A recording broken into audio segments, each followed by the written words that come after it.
Okay, so welcome back again, and we can now continue with our exploration. We're going to look a little bit more at one other sutta, which is about the similar ideas of nama, rupa, and vijnana, and how this works. This is just another way of looking at it.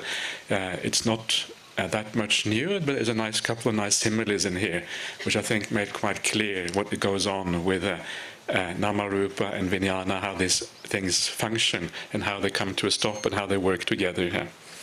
So this sutta again is from the Nidana Samyutta. It's called If There Is Lust, and I will go through this fairly quickly because it is quite similar to things we have seen already, but I will comment on those things that are slightly different from what we have seen before. So this is how it goes. At Savatthi, bhikkhus, there are these 4 kinds of nutriment for the maintenance of beings that have already come to be, and for the assistance of those about to come to be. What for? The nutriment edible food, gross and subtle. Second nutriment is contact. The third nutriment is the will of the mind, and the fourth one is consciousness. These are the 4 kinds of nutriment for the maintenance of beings that have already come to be, and for the assistance of those about to come to be. These are the 4 aharas that we see sometimes talked about in the suttas, and these are also an interesting group of dhammas, group of teachings that I not often talked about, these particular teachings, but also quite interesting. So what do these mean? What are these 4 nutriments all about? And you see here, these are things that sustain people's existence, right? Or they support you when you actually are about to come into a new existence. So these are nutriments, and the way this is to be understood, I think, is that when we crave for things, these are part of what we crave for. And craving, of course, is what sustains our existence. So because these are important aspects of our existence that we seek for, that we delight in, that we enjoy, that we crave for, they become nutriments and things that we then pushes us on into existence, cause us to accumulate karma, and then drive us into a new existence in the future.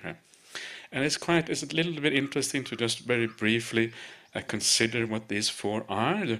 The first one is edible food, right? So edible food, of course, it's important for sustaining the body, but it's also an aspect of craving that is important for us, right? It's a specific aspect of craving as well. We crave for the nutriment edible food, obviously.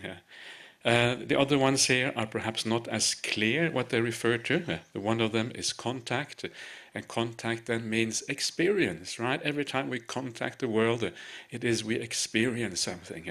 And of course, experiencing things is what life is often all about, right? People want to experience things. They want to travel around the world, see new cultures, eat new food. They want to see new sceneries. They want to see new movies. They want to, all these things in the world, we want to take in as much as possible. But as somebody once said, it's just more of the same, It's just going around and round and round. There was a very famous monk in Thailand called Ajahn, and he said precisely that. When you travel around and you think that you're experiencing new stuff, it's just more of the same. It's just slight variations on the same theme. You taste something, okay, it's Chinese food, it's Sri Lankan food, it's French food, right? It's in the end, it's all food with slightly different tastes. What's the big deal? What's the big point in all that?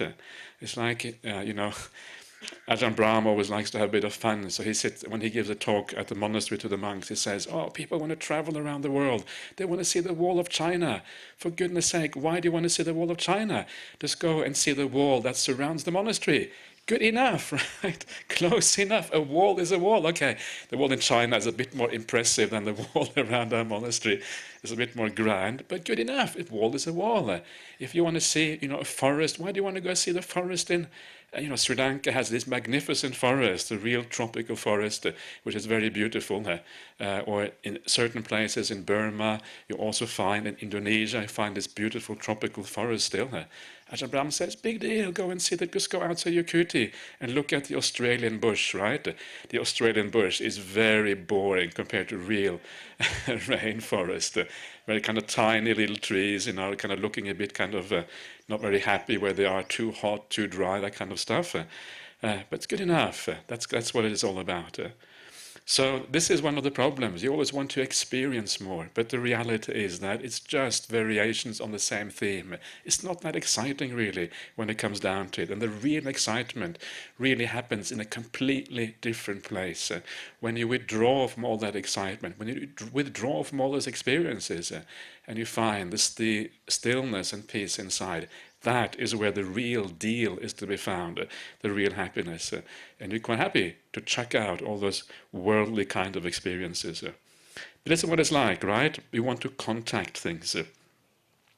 The third one is very interesting as well. This is mental volition. This is chaitana, in other words, just the will inside of us, the doer inside of you, the thing which always wants to get things done, organize things. And it is very apparent to me that there are certain people who are very attached to being the doer, right? I am the doer in the world. I go out, I act, I do things. You see people who are compulsive doers, always working very hard, workaholics and these kind of people. And it's because they have to do, they identify with the doing. And when they do, they feel alive, right? This is what makes me feel alive, all this activity. And of course that can be very problematic, especially if you want to become peaceful in your meditation practice, you want to chill out, you just want to relax, and then the doer says, no, you're not going to chill out, you need to do, this is who you are, this is yourself, this is your atta. And of course, because you take it to be yourself, it means that it is very hard to let go of that doer and allow it to kind of die down. And this is one of the problems in meditation practice, because we identify with certain things, it is very difficult to let them go.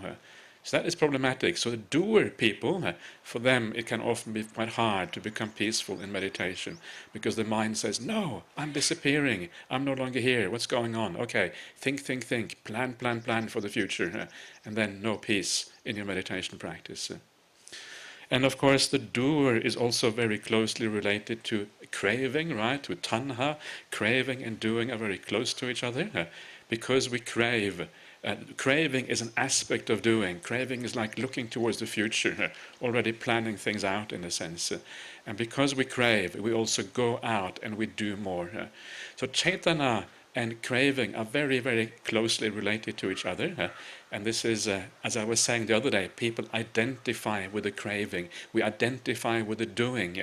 That identification with craving and doing are very closely related to each other. So watch out for that. One beautiful way of overcoming these things is to understand that things become so peaceful when you start to let go of the doer. The less doing is happening inside of you, the more peaceful you are, the more at ease you are, the more good you feel about yourself, the more easy everything is, right? Good riddance with this doer, there's no need for that. You start to realize after a while. So even though you do identify with it to some extent, you start to understand its non-self nature, its problematic nature, just through your personal experience. It is so important to see these things as a personal experience, rather than just take, the word of the Buddha. The word of the Buddha, of course, very important, but it's just a starting point. When you start to see this for yourself, that is when it becomes very powerful. So please watch that, watch these things happening, and you can actually see how this works out, how it pans out, as they say, in real life. There is also some very powerful similes that are given elsewhere. There's a very strong sutta called the Sun's Flesh, the Putta Mangsa Sutta, which comes, I think, just after this one, or just before this one in the Samyutta, Nidana Samyutta. And it kind of very graphically tells us how we should look at these nutriments. And it says this is very strong stuff, and I think it's very useful for monastics, but sometimes lay people, especially those lay people, are not so used to the Buddha's teachings, they get taken a little bit aback by these powerful similes. I think here in Sri Lanka it's usually okay because people are used to kind of how the sutras work. But sometimes in Australia, people are quite, not used to these things, and they think, "Oh, have I come to the right place? Maybe this is the wrong religion for me. This is just too much. I can't deal with this anymore." And you say, "Okay, relax. It's okay." You start off with the nice thing, the things that you enjoy, the things that are good for you, and then gradually you can evaluate whether these similes and these more profound teachings actually make any sense for you. So take things step by step. These are there for you to reflect on, but then gradually you will find out whether they are right or not. And these similes that are there, the Puttamangsa Sutta, is the simile of how we should regard physical food. And you probably heard the simile before. It's about this mother and father, they have a small child, and they're walking through the desert, right? And they realize as they're walking through the desert that they won't make it to the other end. All the water is running out, all the provisions, all the food is running out, and they're not going to make it, they're all going to die. So they say, well, either we all die, or we're going to have to sacrifice one of us so that the others can live. And of course, because there's only a small child, the obvious person that they have to sacrifice in that case is the small child, right? But they love the child. It's not because they don't sacrifice the child because they don't like it or whatever. They love the child. But they realize the only way we can cross this desert, get across, is by sacrificing the child. So how will they eat that meat of that child? They will eat it with sorrow, with sadness in their heart, just taking enough just to enable them to cross the desert. And this way that those parents eat the meat of that child is the same way that the Buddha says we should eat the gross food, the ordinary food in life. Right? Very, very, very powerful simile. You can see there, or actually, you're not really supposed to have too much desire for that food. Just enough to carry across, to help you maintain your samadhi, maintain your insight. Just enough for that, but not more. Sometimes the Buddha's similes are very, very powerful, and we try to kind of move in that direction, but it's very hard to kind of live up to these standards 100%. Then we have the simile for contact. And again, you will know through your meditation experience that as you calm down, you settle down, things start to fade away. It is so beautiful, right? You are contacting less of the world. The senses are fading away. There's less contact going on. There's less movement. There's not all this contact, all these images coming into you all the time. And the Buddha says the simile for contact is the flayed cow. The cow where the skin is taken off, and all it has is the inner skin, right? The very sensitive part of the skin. And wherever that cow goes, it is always contacted by all these creatures that want to eat that cow, nibble away, mosquitoes, flies, and it is very, very irritating because you're always touching the sensitive part of the skin. And wherever that cow goes, it will always be subject to that irritation because of that. So that is contact. It is an irritation. It is a problem. And again, you can see that as you, to some extent at least, as your mind becomes more peaceful. And then we have the simile for volition, the will. And the simile there is like the charcoal pit. Right? The charcoal pit is like two strong men taking you, one by each arm, dragging you towards a charcoal pit and ready to dump you inside. That is like volition. No, keep me away from that volition. Keep me away from that charcoal pit. This is painful. This is not something that I want at all. So the charcoal pit, right? Very difficult to understand, especially because we identify with this doer.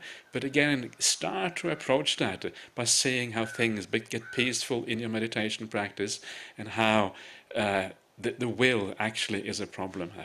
There is another simile of the charcoal pit, which I'm going to talk about later on, and that is where the Buddha says that sensual pleasures, the sensual objects of the world, they are also like a charcoal pit.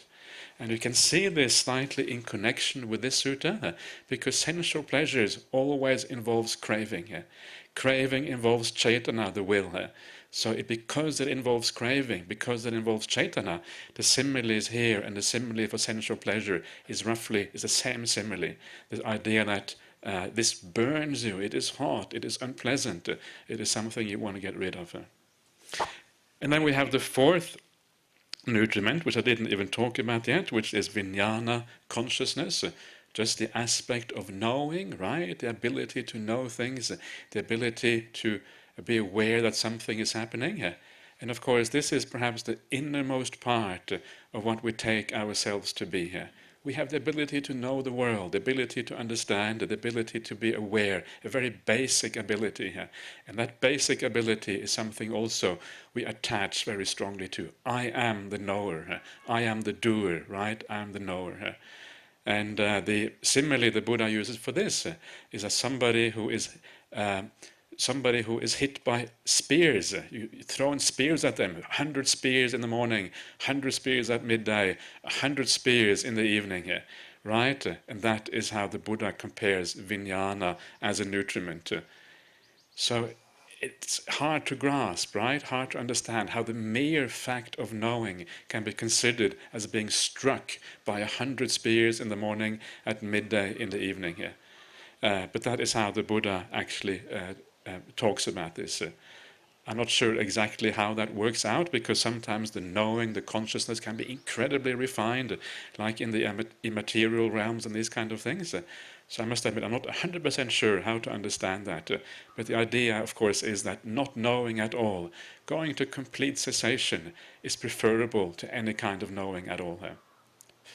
So anyway, so these are the four nutriments, right? And we crave for these things. And that is what the next part is going to say. And the next part here is really just a repetition of what we were talking about yesterday here, about how things are driven by the sankharas, how sankharas establish consciousness at a certain level and then lead to rebirth. This is what this is all about. If, because there is desire for the nutriment edible food, if there is delight, if there is craving, consciousness becomes established there and comes to growth. Wherever consciousness becomes established and comes to growth, there is descent of name and form. Where there is descent of name and form, there is growth of willed activities. Where there is growth of willed activities, there is the production of future renewed existence. Where there is the production of future renewed existence, there is future birth, old age and death. Where there is future birth, old age and death, I say, that is accompanied by sorrow, anguish and despair. So this is like the whole mass of suffering, right, we're talking about before. And this is exactly the same thing we were looking at before, almost precisely word for word, the same process. Right? You have lust, you have desire for the nutriment edible food, and you delight in that, you crave for that. So because of that, you pursue that, and your mind is established in that realm of karma, of sensual desires, because your consciousness is established in that realm. It's always finding its happiness there, it's trying to find its purpose, and it aims for that realm. It means that it comes to growth. You create sankharas, you create kamma accordingly. Because you create kamma accordingly, this is the growth of consciousness. There is the descent of name and form. This is like the rebirth, right? Rebirth according to the level of your consciousness. And then wherever you get reborn, there is the growth again of sankharas, willed activities, which again is just another word for kamma. This is just repeating itself, right? Using different phrases. You can see here, this is the Buddha using different ways of explaining the same thing to drive the point home. And when there is the growth of willed activities, again there is future renewed existence. And then this is how all the problems start. Just what we were talking about yesterday here. And then we have the other nutriments. If because there is lust or desire is a better word for the nutriment contact, for the nutriment volition, mental volition, for the nutriment consciousness, then exactly the same thing happening. If there is delight, if there is craving, consciousness becomes established there and comes to growth. wherever consciousness becomes established and comes to growth, etc., etc., etc., I say that is accompanied by sorrow, anguish, and despair. Okay, so now we have a nice simile by the Buddha. The Buddha is the master of similes. One of the most wonderful things in the sutta is all the similes and the metaphors that he uses to bring out his points. Suppose, bhikkhus, an artist or a painter using dye or lac or turmeric or indigo or crimson we create the figure of a man or a woman, complete in all its features, on a well-polished plank or a wall or a canvas. So too, if there is desire for the nutriment edible food, or for the nutriment contact, or for the nutriment mental will, or for the nutriment consciousness, if there is delight there, if there is craving there, consciousness becomes established and comes to growth. Wherever consciousness becomes established and comes to growth, then you have this whole sequence of rebirth, ending with sorrow, anguish, and despair. So this is nice, isn't it? This is the idea that just as a painter creates a beautiful painting, creating a man or a woman on a picture with all these various colors, right? Turmeric, indigo, and crimson, these are all the different colors you use, and he makes a lifelike thing. In the same way, we are creating our future self. We are creating who we are in the future just through our mental volition and mental activities. Every time you act, every time you think something, every time the will is activated, you are creating yourself in the future. So the person you are now is your own creation, right? You think you may be a bad painter, but wow, look at this, what you have created, it's pretty good. So this is how the creative activities work. We create all these things in the future. It doesn't feel like that sometimes, but that is basically how the laws of karma work with these creative activities. And then we have the reverse. And of course that is where the really interesting part comes, how the whole thing ceases.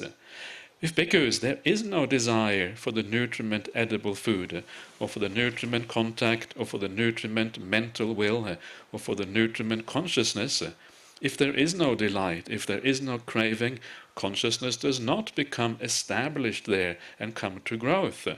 When consciousness is not established there and come to growth, there is no descent of name and form, no rebirth. Where there is no descent of name and form, there is no growth of the willed activities. Right? The willed activities have stopped. When there's no willed activities, again, there is no production of future renewed existence. And because of that, there is no future birth, old age and death. And when there's no future birth, old age and death, I say, that is without sorrow, anguish and despair. And now comes the simile, for which this sutta is quite well known, perhaps, depending on who you ask, I suppose. But this is the sutta which gives this simile for this consciousness which isn't established anywhere. Very hard to make similes for these kind of things, and it's quite kind of astonishing that the Buddha is able to create similes for things that are so subtle and so intangible, things that can only be experienced by oneself very personally. He's actually able to draw out similes for this. And this is how it goes. Suppose, bhikkhus, there was a house or a hall with a peaked roof, with windows on the northern, southern and the eastern side. When the sun rises, right, the sun rises in the east, and when the sun rises and a beam of light enters through a window, where would it become established? On the western wall, right? Rising in the east, go through the eastern window, you can see the sun on the western wall. And if there is no western wall, where would it become established? On the earth, Venerable Sir. And if there were no earth, where would it become established? On the water, Venerable Sir. And if there were no water, where would it become established? It would not become established anywhere, Venerable Sir. So this is this simile. Here we have three places where consciousness becomes established, right? Either on the eastern wall of the house, So this is roughly equivalent then to sensual pleasures, the sensual realm, where consciousness then is involved, attached to, craves for sensual experiences, and attaches to all the sensual objects in the world. And because of that, consciousness is established in the sensual realm, just like the sun is established on the western wall. But let's say that we have abandoned those sensual pleasures. Let's say that that house no longer exists. There is no western wall. Well, then, of course, the sun continues and is established on the ground, on the earth instead. Just as consciousness, when we abandon sensual desire and we move up through the meditation, through the samadhis, and we start to get interested in and aspire for the jhanas and the samadhi states instead, then that is the inclination of the consciousness. That is where the consciousness wants to go in the future. That's what it's aiming at. That's its purpose. So it settles there, right? But what if it doesn't settle there? If it doesn't settle on the ground? Well, beyond the ground somewhere there will be water, right? You can imagine India kind of having water on three sides. So if the earth isn't there, it goes to the ocean, right? And then the sun can be seen on the ocean itself. And this is like when we go beyond even the jhana realms, we go to the immaterial realms, the arupa realms, then consciousness gets established there, because we have now abandoned those realms, and the consciousness now is interested in, pointing to, aiming at the arupa realms instead, because that is where our interest is. You can see this, it comes to mind right now, one of the suttas in the Majjhima Nikaya, I think it is the Anenjasapaya Sutta, 100 and, what is it, 106, 105, something like that. And in that, or maybe it's not there, I can't remember now exactly where it is, but the Buddha says that when somebody is interested, like in the jhanas, that person is completely uninterested in anything lower than that, right? So when you are motivated and practicing for and enjoying the second jhana, you're not really interested in the first jhana anymore, let alone the kama dhatu, all the sensual pleasures. When you move on to the third jhana, you lose your interest in the second jhana. When you move on to the immaterial realms, you lose your interest in the ordinary jhanas, because you have reached something higher, something more refined, and what was before, you lose interest in that. So your consciousness is now interested there, pointing towards that, aiming towards that, established in that. That is what is meant here by this idea of establishing consciousness. So then, of course, if it isn't established on the water, where then is it established? And the answer is, it is not established anywhere. This is the apatitita vijnana, it is called in the sutta, as the unestablished kind of consciousness. And as you will see here, this refers here really to the consciousness of the arahant, right? That is no longer established in any of the three realms. You're no longer interested in any of those realms. Even the most refined states of consciousness in the immaterial realms have become uninteresting to you. No existence is desirable anymore. And because of that, consciousness has nothing to do. It is not resting on, not attached to, not pointing to, not aiming at any of these things. It is unestablished. And this is what is meant here by the unestablished consciousness. So this is how this beautiful simile kind of draws out this point of what it means. And that's what the arahant has, this unestablished consciousness, not pointing towards anything in the future. Okay, so then we have the same thing for the other three nutriments, and we can just read through that very quickly here. So too, bhikkhus, if there is no lust for the nutriment edible food, for the nutriment contact, for the nutriment mental will, for the nutriment consciousness, consciousness does not become established there and come to growth. Where consciousness does not become established and come to growth, I say, that is without sorrow, anguish, and despair. Okay, so that is the if there is no desire sutta, and some of these suttas are often discussed by people, and people have different opinions of what they mean and all these kind of things, but that anyway, there you are. That is my understanding of that sutta. And as far as I can see, to me it looks fairly straightforward what is going on there, at least in a certain sense. The reality, of course, experiencing these things is what it's really about, and that is the thing that we, of course, should aim for. Anyway, so now we have looked at Vijnana and Namarupa, the mutual conditionality of these things, and now I would like to move forwards a little bit on the independent origination and look at the next couple of links that link this whole thing together here. So this is how it works. So we can say that nama rupa and consciousness together, they are what this existence is about. Our general existence is then circumscribed by the fact that we have a certain nama rupa. In other words, there are certain limits on that. But then now we're moving on to specific instances. What happens when we start to experience the world? This is like just a general framework. Okay, here we are. You are stuck in a certain existence. What happens once you are stuck in a certain existence? What is the process of perception, the process of activities that happen once you are, say, in the human realm, once you are in the Devaloka, once you are in the human realm, or whatever it is. And this is what we were talking about very briefly yesterday in the Madhupindika Sutta, this process of perception, and this is very similar to what is coming now. This is a real, tangible thing that we can deal with in this life, right? This is not theoretical anymore. This is kind of exactly what happens every moment we experience something. Right now, this process is happening in us, right this moment. So this becomes much more practical from this point onwards. So this, again, is the sutta on Paticca and this is the next couple of links in this sequence. Name and form is the condition for the 6 sense spaces.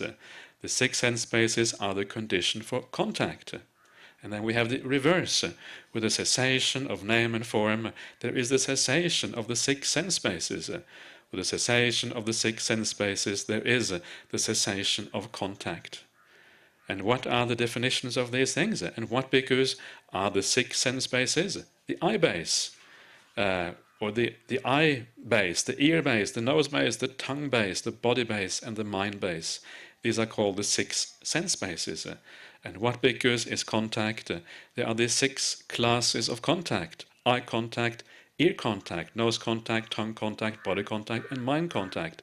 This is called contact. So again, these definitions are not all that exciting. They're kind of quite plain definitions, and what they really mean is just that when we talk about the 6 sense spaces, this is an all-inclusive idea of the 6 senses, right?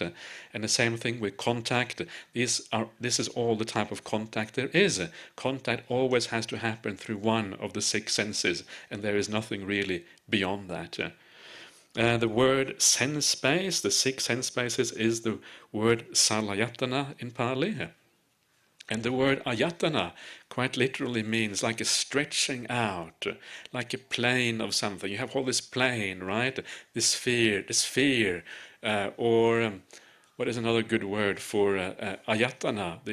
It's like when you have an eye, you have all these objects potentially available to you. It's like this whole sphere of these objects, the whole plane, the whole field, perhaps, the whole field that is available to the eye, right? All of those things. So it's the field of the eye, the field of the ear, might be one way of translating these things. So the word base to me is a little bit obscure, but it's this idea of this large group of phenomena that becomes available to you because you have the eye, you have the ear, etc. And the contact then, of course, happens through those sense spaces. So once you are established in a certain realm, you have the nama rupa, then the sense spaces is an aspect of that, right? It is part and parcel of what happens when you have nama rupa, and those sense spaces will then be constricted in a certain way. They're not always the same. If you get reborn in the immaterial realm, all you have is the mind base. If you get reborn in the Devaloka compared to the human realm, the sense spaces will have a slightly different quality to them, because the things you see and the things you do will be slightly different. So when it says sense spaces here, it means how they vary depending on where you are reborn, the number and also the quality of them. And then depending on how the quality of those sense spaces, that through that is how you contact the world. Through that is how you then experience the world. And this is called passa in Pali. The word contact, I think, is quite good for that. So this is how contact comes to be. And now the next thing then is to get an understanding for how this contact actually works. And to do that, I want to go back again to the Maha Nidana Sutta, Digha Nikaya 15, because it has a nice little passage on this idea of how it is that we contact the world. Remember, contact here just means experience, right? So how is it that experience arises through this set of conditions that we are seeing here? And this is how the Mahanidana Sutta explains this. It was said, with mentality, materiality, name and form, nama rupa, as condition there is contact. How that is so, Ananda, should be understood in this way. If those qualities, traits, signs and indicators through which there is a description of the mental body were all absent, would designation contact be discerned in the material body? Certainly not, Venerable Sir. If those qualities, traits, signs and indicators through which there is a description of the mental body were all absent, would impingement contact be discerned in the mental body?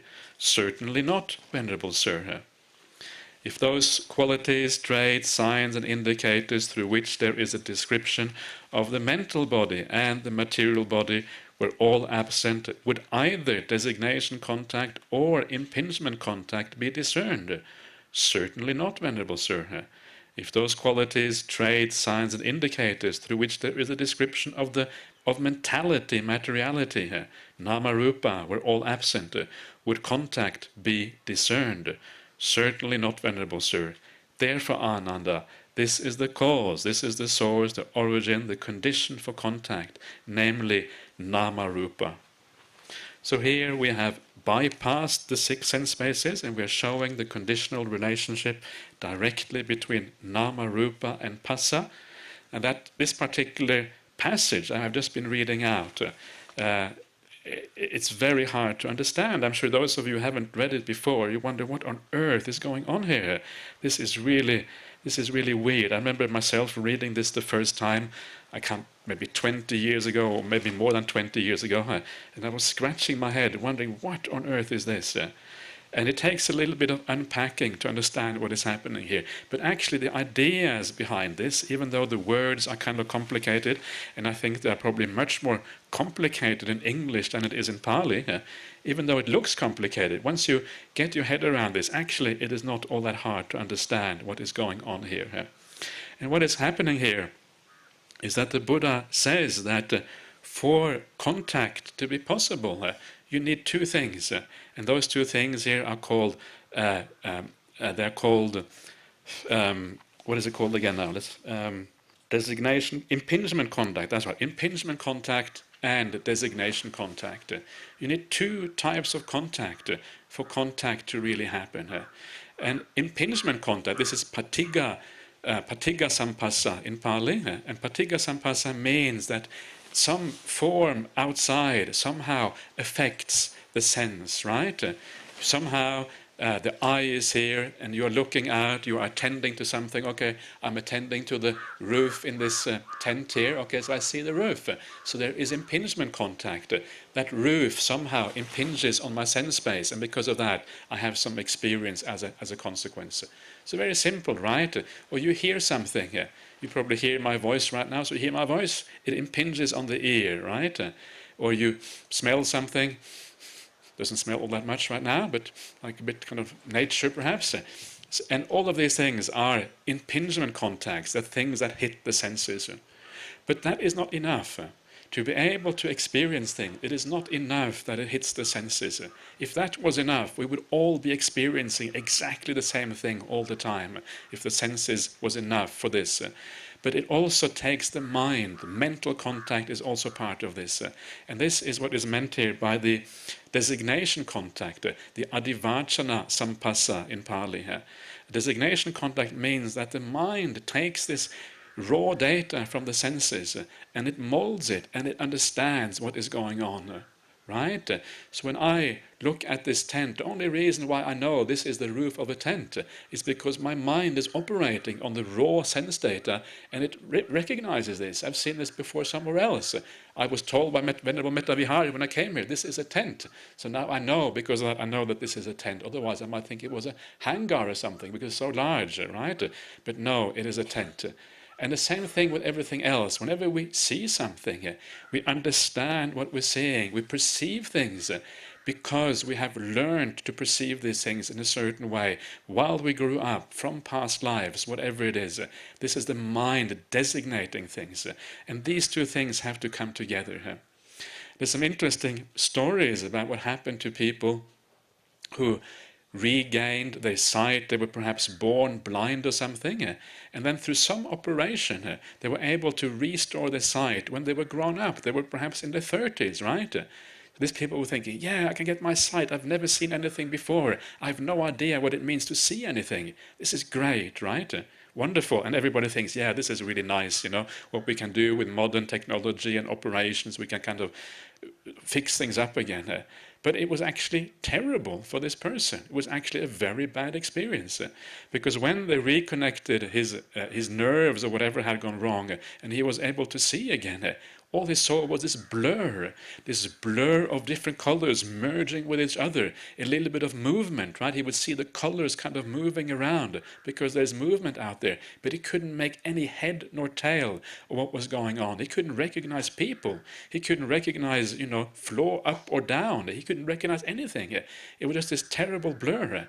And he said it was suffering, it was pain to get all this sensory impingement, which was absolutely meaningless to him. It was painful, it was difficult, and all he wanted was to get rid of that sight as soon as possible. And this shows us a little bit about what the adivachana sampassa is all about. It's our ability to name things, to see things clearly, to divide things up. This is a process we have learned through our upbringing, through how the brain is structured and all these kind of things. And if we haven't got that, we lose this ability to actually differentiate and see things. This is the first thing it shows us. The other things it shows us is how painful it actually can be to get all these impressions. Especially the reason why we like them is because they have meaning for us. We can use them to understand the world. But if they are meaningless, all that is left is the dukkha, the pain of having all this impingement coming into you, completely pointless impingement on the senses, and just painful. That's all it is. So this is then the idea of contact here, the idea that you need two sides of this. And that is actually quite important from a point of view of how we develop our minds. Because what it means is that how we experience the world depends on our mental state. Right? And we all know that. We all know that sometimes, if you feel a bit depressed or sad or whatever, the world outside looks kind of grey and terrible. All the people look nasty, right? Because you woke up on the wrong side of the bed and you kind of things are, you're having a bad day or whatever. You know what it's like sometimes. Or other days you wake up and think, wow, the world is so beautiful, it's so wonderful, everything is so great. And you love everybody around you. Everybody is your friend. Even your worst enemy is your friend on that day. Because your mindset is different, right? So how we see the world, how we understand everything is directly related to our particular state of mind. And you can see that in your own life. So the adivachana sampassa is something we can work with. Right? We can actually change the way we look at the world.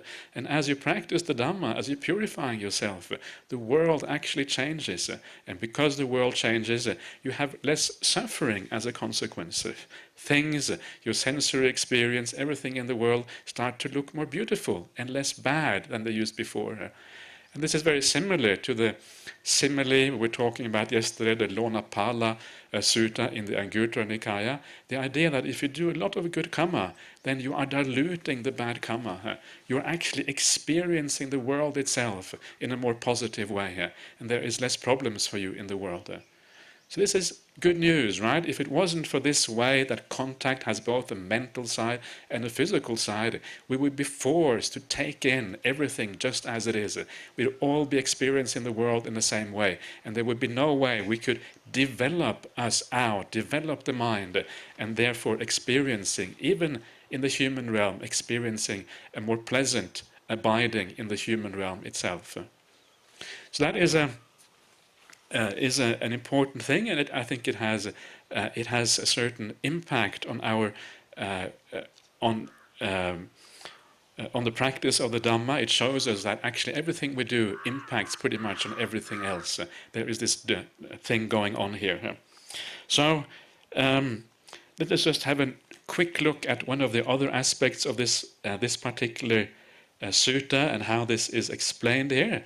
I'm not sure if I will be able to bring this out properly, but let's give it a try. And here he says that if those qualities, right, qualities, traits, signs and indicators through which there is a description of the mental body, right, if those are absent,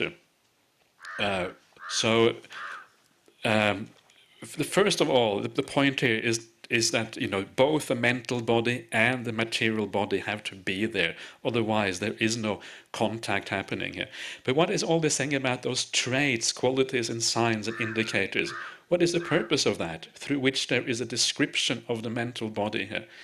And the point of that, I think, is simply that the way that we know of the mind, the way that we know of the physical body, is through certain indications, certain experiences that we have. We know the mind is here because we feel things mentally, we perceive things mentally. We have mental volition, right? This is how we know the existence of the mind. We infer the existence of the mind through our own mental experience. And that is how. So the point here is that we just know the mind through those qualities. That is how we actually know the existence of a mind. It is not because we have some immediate experience of some permanent entity, some eternal chitta or whatever, which is always there. It is always through these impermanent characteristics that are always changing, always moving around, that we infer some kind of continuity in consciousness, and we call that the mind. And that is really all there is. There isn't really anything apart from those signs and indications, those experiences that we have. So the point of that is, again, just to show us, I think this is the point, that there is no permanent entity behind this. There's just this movement of experience always happening, and that is what is meant here by the mind. And in exactly the same thing, the same point is meant for the body as well. We know the body. How do you know the body is here, right? Oh, okay, you can feel, right, something solid. You look and you see something here, right? And this is how we know there is a body. These are the indications. These are the signs of the body here. But we can't really take anything beyond that, beyond those signs and indicators. We can't say there is anything which actually exists apart from that. So again, the same thing here. So this is why this sutta is so profound, because it has all these little things in there which kind of add to our understanding and add to this consistent message of anatta, of non-self, throughout. Okay, so that is how contact arises, and once more, contact is very dependent on our mental state. Our mental state really determines how we experience that contact. And of course, the next thing, once you contact the world, what happens then? And then what happens then is that contact is the condition for feeling, and feeling is the condition for craving. With the cessation of contact, there is the cessation of feeling. And with the cessation of feeling, there is the cessation of contact. And what is the definition of these things? What bhikkhus is feeling? There are these 6 classes of feeling. feeling born of eye contact, feeling born of ear contact, feeling born of nose contact, feeling born of tongue contact, feeling born of body contact, feeling born of mind contact. This is called feeling. And what bhikkhus is craving? There are these 6 classes of craving. Craving for forms, craving for sounds, craving for odors, craving for tastes, craving for tactile objects, and craving for mental phenomena. This is called craving. This particular definition of feeling and craving again is not particularly interesting, right? It just says that there's all the feelings on each sense. But again, the main point of this kind of definition is just to show us that all feeling is included in this. There is no feeling apart from the feeling that relates to the 6 sense bases, and all craving is also included. There is no craving apart from the craving that relates to the 6 senses. This is what this is really all about. And contact is the condition for feeling. Of course, when we contact the world, we have experiences, and those experiences are very multifaceted, right? We see things, we hear all of this and all of that. But the main aspect, the aspect which is the most important part, certainly for dependent arising, is the aspect of feeling itself. Feeling is like one of the core aspects of our existence, because feeling is what motivates us in almost all circumstances. Feeling is what, we all want to have good feelings, and we want to avoid the bad ones. And the neutral ones, we don't really care too much about them. So because of that, I should maybe say, first of all, that feeling in Buddhism, if anyone here is not clear about that, feeling does not mean emotion. It means the aspect of existence, the aspect of an experience that either makes it positive, makes it negative, or makes it neutral. That is the idea of Vedana, of feeling here. And we all want the positive aspects. We want to avoid the negative ones, right? This is just very basic reality of our existence.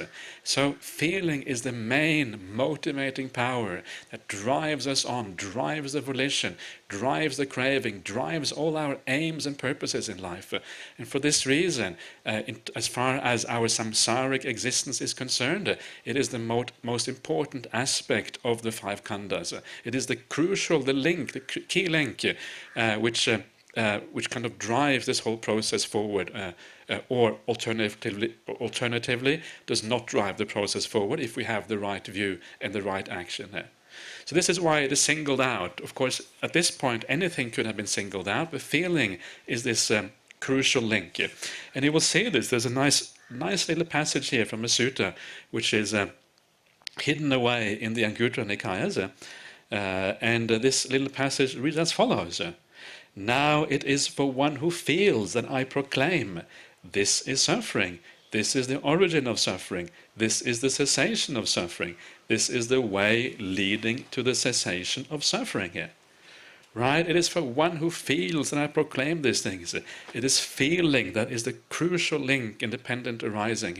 And if it wasn't for feeling, this whole thing would start to fall apart. It would be meaningless. If there is experience without any kind of feeling, all you do is see things and hear things, but there's no feeling involved, then that experience becomes kind of neutral. It becomes irrelevant. What's the point of seeing all this stuff if it doesn't bring you hopefully bring you some happiness, something positive? Otherwise, it's completely crazy. Experience itself becomes completely meaningless without the feeling tone of that experience. It is said somewhere, I think in the Anguttara Nikaya, that what is the word? Sammosadana, I think it is. That Vedana is the sammosadana of sabbe dhamma. All things converge upon or meet or have their kind of purpose, in a sense, in feeling. Sabbe dhamma Vedana sammosadana, or something like that. I can't remember the exact quote, but something to that point. In other words, this is kind of the crucial aspect of our existence. And of course, because it is the crucial aspect, it is feeling that gives rise to craving, right? Bad feelings, you want to get rid of them, we crave for that reason. Good feelings, we want more, so we crave for that reason. So craving then comes. And of course, craving being this crucial link that sustains the process of rebirth, and because it is so closely related to feeling, this nexus between feeling and craving becomes very important. And one of the things that you see in the suttas in a number of places, and this is that insight, full understanding of feeling, understanding its origination, understanding its passing away, that is sufficient to become an arahant. That is sufficient to make an end of the whole round of suffering here. So because feeling is so fundamental, that is all you really have to focus on, and that will give rise to arahantship, a full understanding of existence itself. So crucial link, right? And then the link from that to craving here. So a lot of the work that we have to do in the Buddhist teaching as monastics or as lay people concerns this link between feeling and craving here. Craving is a problem. Craving is something which distorts our reality. We have to put it aside, right? And it is here in this link that we learn how to put feeling aside. You start to understand that feeling is just an aspect of experience. So you start to look at it in more neutral terms. You don't crave for it so much anymore. You start to use sense restraint, to restrain your senses from attaching too much, from desiring too much in that realm. So you calm yourself down. You get a more even mind state, more upekkha in your life. Everything evens out. And this is one of the first aspects of training in the Buddha's teachings.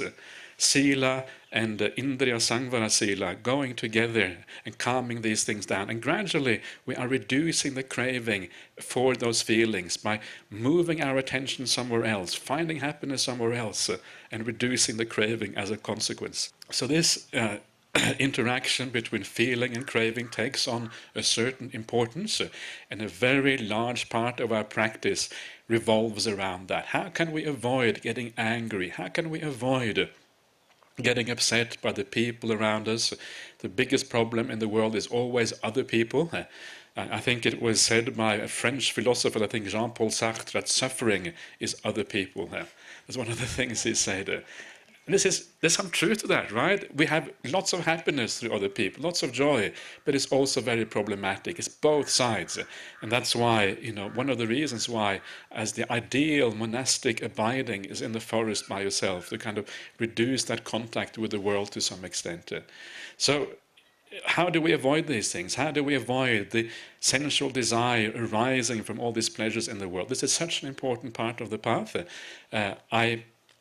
I'm not going to talk about that now, because if I do, we will be sidetracked for many days.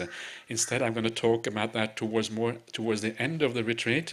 And what I want to do for now is to focus on dependent origination, take it to its conclusion, and then we can come back to this idea, these core ideas of sense restraint, using wisdom, how we can use wisdom to calm the mind down and to avoid this kind of rash, powerful emotions to take hold of the mind and then do silly and stupid things as a consequence. Anyway, so that is enough for now. And so we'll see you again this evening at 7 o'clock. In the meantime, just enjoy yourself and continue the retreat. Yeah.